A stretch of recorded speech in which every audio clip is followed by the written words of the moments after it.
Hello students जय जगन्नाथ पिला माने तम मानकर ऑलरेडी पूर्व वीडियो रे तम मानकर एसी ओडिया रो पिला माने हमें सिलेबस डिस्कशन करथिले कोन पढ़िबे केमिति कोन पढ़िबे टोटल तापर हमें डिस्कशन करथिले। तो फास्ट होता हमें आज यूनिट 1 पिला माने आज स्टार्ट करिबा कोन कहली यूनिट 1 स्टार्ट करिबा फर्स्ट क्लास स्टार्ट करिया पिला ने यूनिट 1 रो। तो पिला ने जो माने चैनल नुआ अछंती चैनल को जल्दी जल्दी सब्सक्राइब करनियंतु कारण तुम मान सब क्लास स्टार्ट हवा जाऊँगी धीरे धीरे सब क्लास प्रोवाइड कर दिया जाए तुम मानू। तो एबेठू ही सब्सक्राइब कर रखि नियंतु जो माने नुआ अछंती समस्त पई नुआ बैच पिलान स्टार्ट होइटा हो जाउची इजिली तुम माने बुझी पारियो नोट्स हो पिलन आ नोट जतिक दिया जो नोट हेतिक ही तुम माने नोट आउ करनबो जेमि तुम मानकर आगु एग्जाम बेसिक प्रॉब्लम हबनी आ chapter wise selection question with answers भी तुम मानू प्रोवाइड कर दिया जिवो। टेलीग्राम चैनल भी पिलान तुम माने जॉइन हो जाओ। तो देखो यूनिट 1 में कौन पढ़िबा ना शब्द गठन शुद्धता रूढ़ीर अर्थ अवगति रूढ़ीर प्रयोग विधि शिक्षा।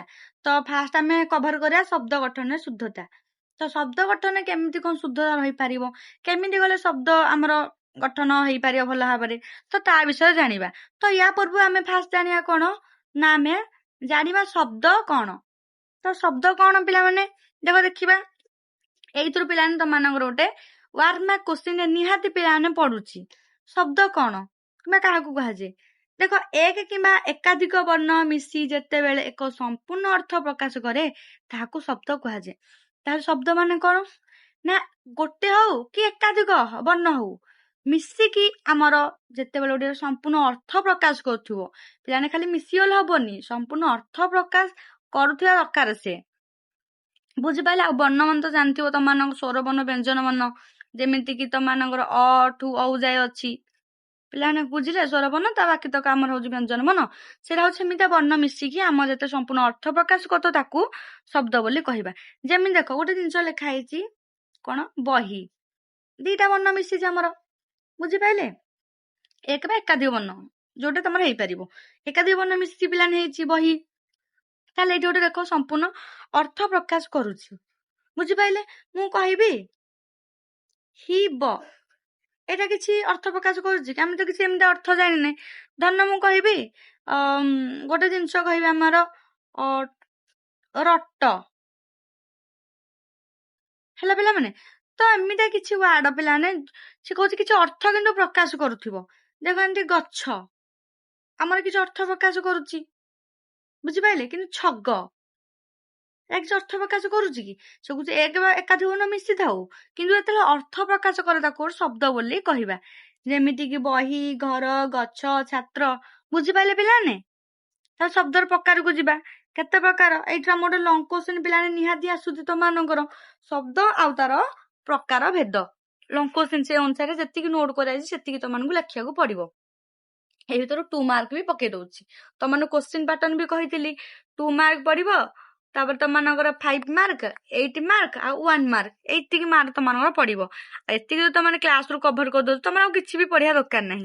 देखो शब्दर प्रकार शब्द 4 प्रकार गोटे हला तत्सम तद्भव देशज आउ विदेशी सेटा भलसे मन रखिया तत्सम तद्भव देशज विदेशी। देखिया तत्सम शब्द कोन पिला माने ना तत्सम शब्द कोन ना संस्कृत भाषा रू कोनोसी परिवर्तन न होई जो शब्द ओडिया भाषा रे ग्रहण कराई से शब्द को तत्सम शब्द कहिबा। देखो पिला ने भलारे बुझ जो शब्दटा संस्कृत भाषा रू आसीची हैला किंतु परिवर्तन न होई सेटा ओडिया भाषा रे ग्रहण कराइछि माने धन्न गोटे आमे शब्द गोटे धरिक आसीचे संस्कृत रे आसीची सेटा डिटो माने अविकल रूप ओडिया भाषा रे सेमिति ही कुआ जाउछि किछि भी परिवर्तन हेइनी हसई दिग किछि भी परिवर्तन हेइनी ता से शब्द को तत्सम शब्द बोली कहिबा बुझिपाइले।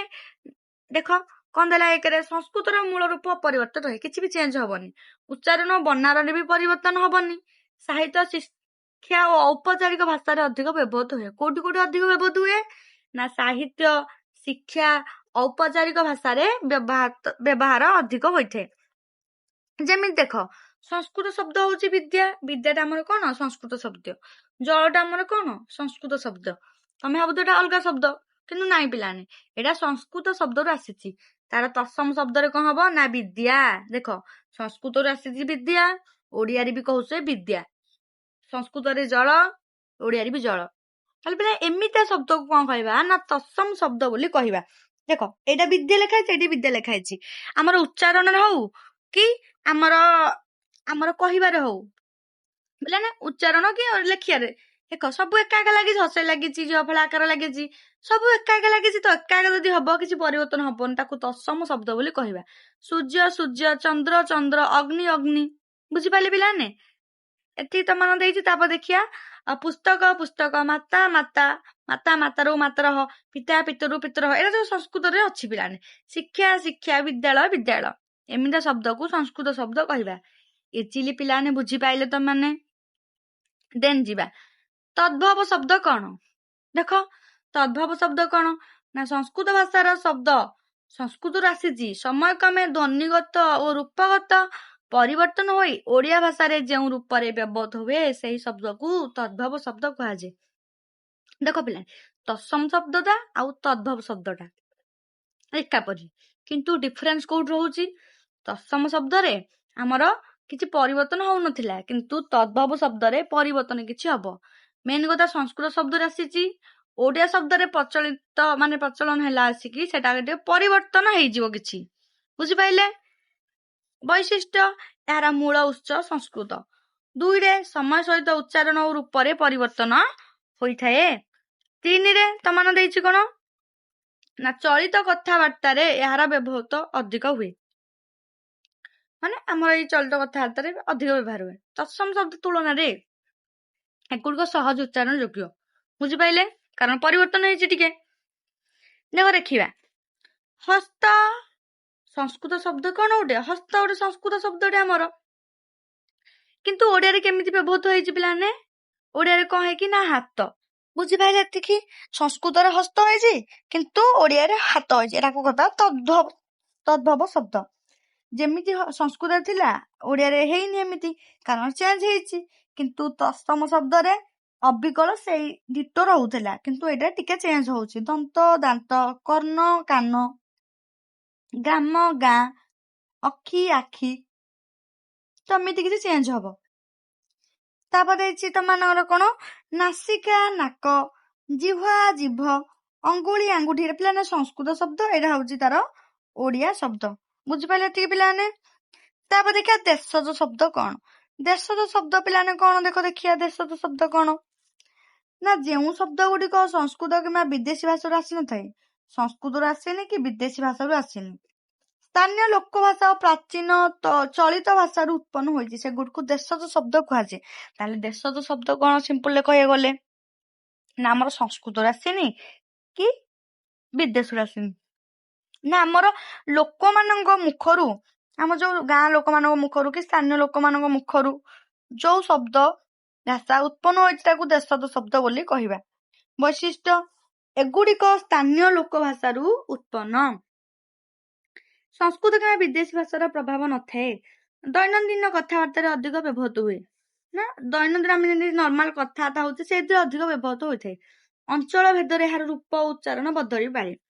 ସବୁ ଅଞ୍ଚଳରେ ଧର ଆମେ ଗୋଟେ ଆମ ଅଞ୍ଚଳରେ ଆମେ ଗୋଟେ ଶବ୍ଦକୁ ଆମ ଅନୁସାରେ କହୁଛି, କିନ୍ତୁ ଅଲଗା ଗାଁରେ ତାକୁ ଆଉ କିଛି କହିଥାଇପାରନ୍ତି। ତ ସେମିତି ପିଲାମାନେ ସବୁଠି ଅଲଗା, ମାନେ ଏକା ହେଇନଥାଏ, ଅଲଗା ହେଇଥାଇପାରେ, ନହେଲେ ବି ଚଳିବ ପିଲାମାନେ। କିନ୍ତୁ ଏଇଟା ଦେଶଜ ଶବ୍ଦ ହୋଇଥାଏ, ସ୍ଥାନୀୟ ଲୋକମାନଙ୍କ ମୁହଁରୁ ଯୋଉଟା ବାହାରିଥାଏ ସେଟା ହଉଛି ଆମର କଣ ଦେଶଜ ଶବ୍ଦ। ଯେମିତି ଝାଟି, ଝାଟି ମାଟି ଘର, ଡାଙ୍ଗର, ତାପରେ ଦେଇଛି ଆମର ଟୋକା, ଖଣ୍ଡିଆ, ବୋଉ, ଖଟିଆ, ଝୋଲା, କୁଡିଆ, ଦେନ୍ ଦେଲା ଢିଙ୍କି, ଚୁଲି, ଏସବୁ ଜିନିଷ ଆମର ନର୍ମାଲ ଆମେ ବି ବ୍ୟବହାର କରୁଛେ। ତ ଏଇଟା ଆମର କଣ ସବୁ ଦେଶଜ ଶବ୍ଦ ଅଟେ। ବୁଝିପାରିଲେ ପିଲାମାନେ? ଲଙ୍ଗ କୋଶ୍ଚିନ୍ ଏଇଟା ଭଲ ଭାବରେ ପଢିବେ, ଏ ଯୋଉ କୋଶ୍ଚିନ୍ ଆସୁଛି। ତାପରେ ଦେଖିବା ବିଦେଶୀ ଶବ୍ଦ।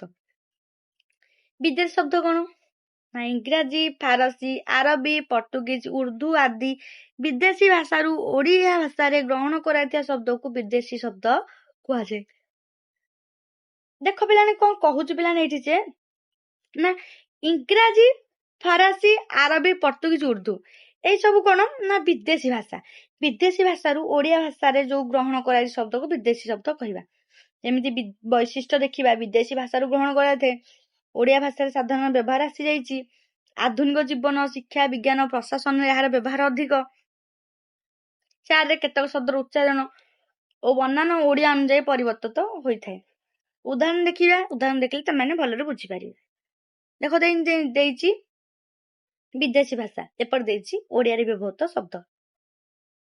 ଦେଖ ଦେଇଛି ଆମର କଣ ଇଂରାଜୀ, ଇଂରାଜୀରେ ଭାଷା ହଉଛି ଆମର ଇଂରାଜୀ, ଓଡ଼ିଆରେ କୋଉ କୋଉ ଶବ୍ଦ ବ୍ୟବହୃତ ହଉଛି, school, college, table, bus, office.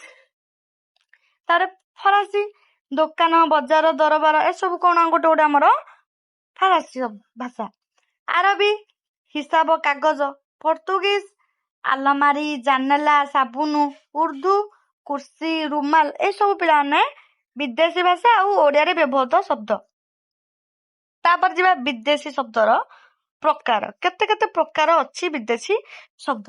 ବିଦେଶୀ ଶବ୍ଦ ଗୁଡିକ ଯେଉଁ ଭାଷାରୁ ଓଡ଼ିଆକୁ ଆସିଛି ସେହି ଆଧାରରେ ପ୍ରଧାନତଃ ନିମ୍ନଲିଖିତ ପ୍ରକାର। 1ରେ ଇଂରାଜୀ ଭାଷାରୁ ଆସିଥିବା ଶବ୍ଦ। ଉଦାହରଣ school, college, table, bus, office. ଯେମିତି ଉପରେ ମୁଁ ବୁଝେଇଲି, ଏଇଟା ଖାଲି ତାର ପ୍ରକାର ଭେଦ କରିକି ଲେଖା ହେଇଛି। କେମିତି ପିଲା ଷ୍ଟାଇଲରେ ଲେଖିଲେ ତମମାନଙ୍କୁ ଅଧିକ ମାର୍କ ମିଳିବ, ସେଇ ଜିନିଷଟା ତମମାନେ ଠିକଟା ଜାଣିଥିବା ଦରକାର। କାରଣ ତମେ ମାନେ ହଉଛ ନୂଆ ପିଲାମାନେ, ତ ଏକ୍ସାମ ପାଟର୍ନ ତ ବିଷୟ ତ ଜାଣିଦେଲେ ମୁଁ କହିଛି, ଆଉ ଏକ୍ସାମରେ କେମିତି କଣ ଲେଖିଲେ ଭଲ ମାର୍କ ତମମାନଙ୍କୁ ମିଳିବ ସେଇ ବିଷୟରେ ତମମାନଙ୍କ ଟିକେ ଧାରଣା ରହିବା ଦରକାର। ଟୋଟାଲ ତାପରେ ଡିଟେଲ୍ସ ବି ମୁଁ ଭିଡିଓ ଆଣିବି, ତମାନେ କେହି ବି ବ୍ୟସ୍ତ ହବା ଦରକାର ନାହିଁ। ଚ୍ୟାନେଲକୁ ଅଧିକରୁ ଅଧିକ ମାତ୍ରା ପିଲାମାନେ ସେୟାର ଆଉ ସବସ୍କ୍ରାଇବ କରନ୍ତୁ। 2ରେ ଫରାସୀ ଭାଷାରୁ ଆସିଥିବା ଶବ୍ଦ, ଦୋକାନ, ବଜାର, ଦରବାର, ସରକାର। ତାପରେ ଆରବ ଭାଷାରୁ ଆସିଥିବା ଶବ୍ଦ, ଉଦାହରଣ କାଗଜ, ହିସାବ, ଖବର, ତାରିଖ।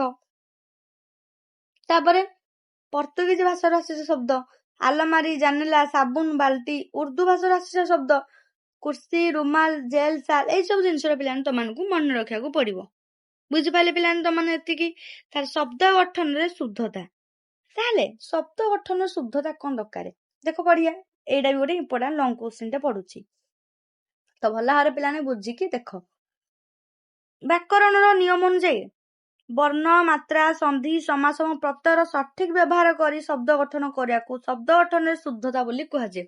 ତାହେଲେ ବ୍ୟାକରଣ ଅନୁସାରେ ପିଲାମାନେ ତମର କଣ ହଉଛି ନା, ତମାନଙ୍କ ଯଦି ବର୍ଣ୍ଣ, ମାତ୍ରା, ସନ୍ଧି, ସମାସ ଏବଂ ପ୍ରତ୍ୟୟ ଏଇମାନଙ୍କ ଯଦି କିଛି ଭୁଲ ରହିଯାଏ, ଯଦି ବର୍ଣ୍ଣ କିଛି ଭୁଲ ଲେଖିଥିବ, କି ମାତ୍ରା ଭୁଲ ଲେଖିଥିବ, ସନ୍ଧି ଭୁଲ ଲେଖିଥିବ, ଯଦି ଏମିତି କିଛି ଭୁଲ ଲେଖିଥିବ, ତାହେଲେ ତମାନଙ୍କର ସେଠି କଣ ହୁଏ, ଶବ୍ଦ ଗଠନରେ ତମାନଙ୍କ କଣ ହୁଏ ନା ଅଶୁଦ୍ଧତା ଦେଖାଯାଏ, ଶୁଦ୍ଧତା ଦେଖାଯାଇ ନଥାଏ। ଦେଖ କଣ ଶବ୍ଦ ଗଠନରେ ଶୁଦ୍ଧତାର ଆବଶ୍ୟକତା କଣ ପାଇଁ ରହିଛି, ଦେଖ ତମର କଣ ଆବଶ୍ୟକତା ରହିଛି ନା, ଇଏ ଆମର କଣ କରିବ, ଭାଷାକୁ ଶୁଦ୍ଧ ଓ ସୁନ୍ଦର କରେ, ଭାବକୁ ସ୍ପଷ୍ଟ ଭାବରେ ପ୍ରକାଶ କରେ। 3ରେ ବର୍ଣ୍ଣନା ତ୍ରୁଟିକୁ ଦୂର କରେ, ମାନେ ଆମର ଭାଷାକୁ ଶୁଦ୍ଧ ଆଉ ସୁନ୍ଦର କରିବ, ଆମର ସ୍ପଷ୍ଟ ଭାବରେ ପ୍ରକାଶ କରିପାରିବ, ତ୍ରୁଟି କିଛି ଯାହା ଥିବ ଦୂର କରିବ, ଲେଖନ କଥନ ମାନ ବୃଦ୍ଧି କରେ। ଧନ୍ୟ ତମ ଦେଖ, ତମମାନଙ୍କ ଦେଖିଲା ହାଟ ଗୋଟେ ଆମର ଗୋଟେ କଥାକୁ ବୁଝୁଛେ, କିନ୍ତୁ ତମର କଣ ହବ, ହଟ, ହଟ, ଇଏ ଗୋଟେ ଅଲଗା ଅର୍ଥ ତାର। ତ ଏଇଠି କଣ ହଉଛି ନା, ଆମର ଯେତେବେଳେ ମାତ୍ରା ହାରିକା ବି ଭୁଲ କରୁଛେ କି ତାର ଅର୍ଥ ବଦଳି ଯାଉଛି, ପରୀକ୍ଷାରେ ଭଲ ନମ୍ବର ପାଇବାରେ ସାହାଯ୍ୟ କରିଥାଏ। ତମ ଯଦି ଟିକେ ଭୁଲ ଭାଲ ହବ, ତା ପରୀକ୍ଷାରେ ତମ ନମ୍ବର କଟିଯିବ। ତ ଦେଖ ବର୍ତ୍ତମାନ ଦେଖିବା କିଛି ଅଶୁଦ୍ଧ ଶବ୍ଦ ଆଉ କିଛି ଶୁଦ୍ଧ ଶବ୍ଦ। ଯେମିତି କିଛି ଏକ୍ସାମ୍ପଲ ରହିଲା ତମମାନଙ୍କ ପିଲାମାନେ, ବିଦ୍ୟାଳୟ, ଦେଖ ବିଦ୍ୟାଳୟ କେମିତି ଲେଖା ହେଇଛି, ଏଇଟା କେମିତି ଲେଖା ହେଇଛି। ତମମାନେ ଏଇଠି ଗୋଟେ କ୍ୱେଶ୍ଚିନ୍ ପକେଇ ଦେଇଥିବ ଅଶୁଦ୍ଧ ଶବ୍ଦ, ତମେ ତାର ଶୁଦ୍ଧ ରୂପଟା ଲେଖିବ। ଛାତ୍ରୀ, ଏଇଠି ହବ ଛାତ୍ରୀ। ଶିକ୍ଷା, ଦେଖ ରେ ଲେଖା ହେଇଛି। ନିର୍ମାଣ, ଏମିତି ଲେଖା ହବ ନିର୍ମାଣ। ପିଲାମାନେ ଏମିତି କିଛି ତମମାନେ ଅଛି, ଦେଖ ତାପରେ ଡିଟେଲ୍ସ ଆମ ଦେଖ ବର୍ତ୍ତମାନ ପଢିବା। ଦେଖ ଆମେ ବର୍ତ୍ତମାନ ପଢିବା ବର୍ଣ୍ଣନାଗତ ଅଶୁଦ୍ଧି। ବର୍ଣ୍ଣନାଗତ ଅଶୁଦ୍ଧି ମାନେ କଣ ନା, ଶବ୍ଦ ଲେଖିବା ସମୟରେ ବର୍ଣ୍ଣ, ମାତ୍ରା, ଯୁକ୍ତାକ୍ଷର କିମ୍ବା ଅନୁସାର ଆଦିର ଭୁଲ ହେଲେ ତାକୁ କଣ ହୁଏ ନା, ଆମର ଅଶୁଦ୍ଧି ସୃଷ୍ଟି ହୁଏ।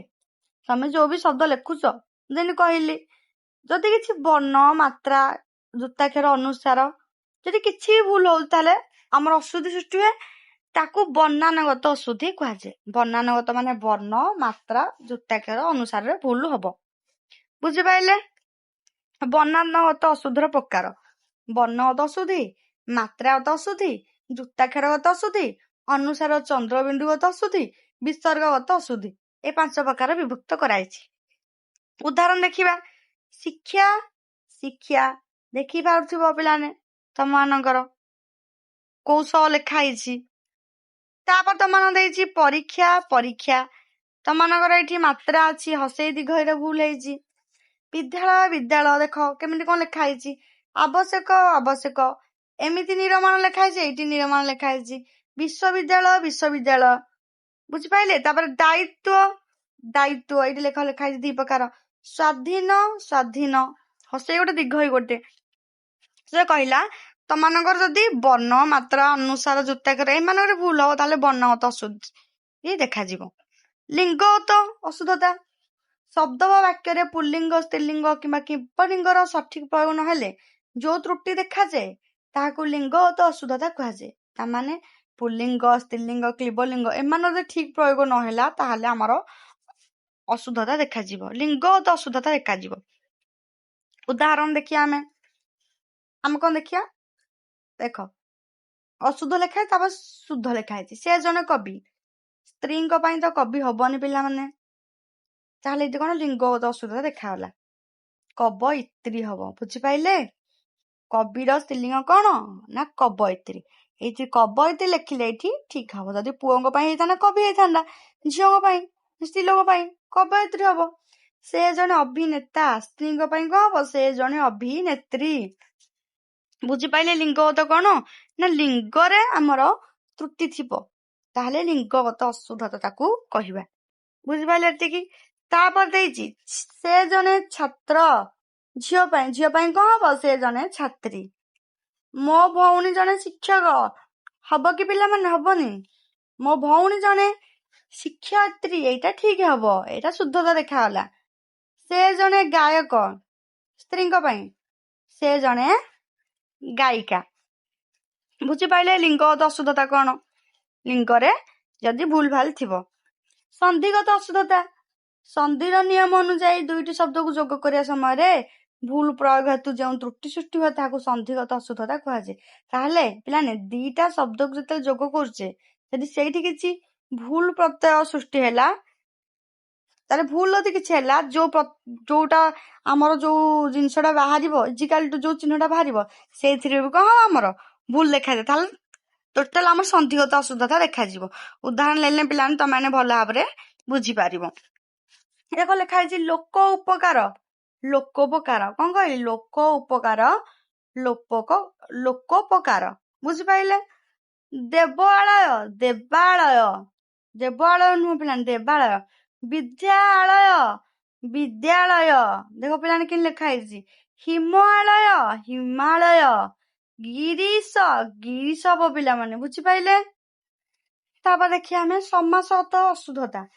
ନା ସମାସର ନିୟମ ଅନୁଯାୟୀ 2 ବା ତାଠାରୁ ଅଧିକ ଶବ୍ଦକୁ ମିଶାଇ ଶବ୍ଦ ଗଠନ କରିବା ପରେ ଯଦି ଭୁଲ ହୁଏ ତାହେଲେ ତାକୁ ସମାସଗତ ଅଶୁଦ୍ଧତା କୁହାଯାଏ। ସେ କଣ କହିଲା, ସମାସର ଯୋଉ ନିୟମ ଅଛି 2ଟା କିମ୍ବା ତାଠୁ ଅଧିକ ଶବ୍ଦକୁ ଆମେ ମିଶାଇ ଯେତେବେଳେ ଶବ୍ଦ ଗୋଟେ ଗଠନ କରିବା ସେଇ ସମୟରେ ଯଦି ଭୁଲ କିଛି ରହିଲା ତାହେଲେ ଆମକୁ ସମାସଗତ ଅଶୁଦ୍ଧତା କହିବା। ଗ୍ରାମବାସୀ, କଣ ହବ, ଗ୍ରାମବାସୀ। ରାଜପୁତ୍ର କଣ ହବ, ରାଜପୁତ୍ର। ଦେଖ କେମିତି ଲଗେଇକି ଏଠି ଛାଡିକି ଲେଖା ହେଇଛି, ଏଇଟା ଆମେ ଦେଖ ଛାଡିକି ଗ୍ୟାପ କରିକି ଲେଖା ହେଇଛି, ଲଗେଇକି ଲେଖା ହେଇଛି। ଦେଶ ପ୍ରେମ, ଦେଶ ପ୍ରେମ। ଜଳପାନ, ଏଇଟା ଅଲଗା ଅଲଗା ପିଲା ନୁହେଁ, ଗୋଟେ ଜିନିଷ ଏଇଟା ଜଳପାନ। ଏଟା ଲେଖ ଜଳ ମିଶାଣ ପାନ, ଅଲଗା ଅଲଗା 2ଟା ଶବ୍ଦ ମିଶିଲା ପିଲାମାନେ, ଜଳପାନ। ବୁଝିଲେ। 2ଟା ହଉ କି 3ଟା ହଉ, ଯେକୌଣସି ଶବ୍ଦ ମିଶିକି ଗୋଟେ ନୂତନ ଶବ୍ଦ ଯେତେବେଳେ ଗଠନ କରିବ, ଯଦି ତମେ ଭୁଲ କରିବ, ଏମିତିଆ ଭୁଲ କରିବ ତାହେଲେ ତମମାନଙ୍କର ଏଇଟା ଅଶୁଦ୍ଧତା ଆସିବ। ଜଳପାନ, ଜଳପାନ। ରାଜପଥ, ରାଜପଥ। ବୁଝିପାରିଲେ ପିଲା, ଏଟା ଗୋଟେ ଶବ୍ଦ, ଅଲଗା ଅଲଗା ଶବ୍ଦ ହବନି ଏଇଟା।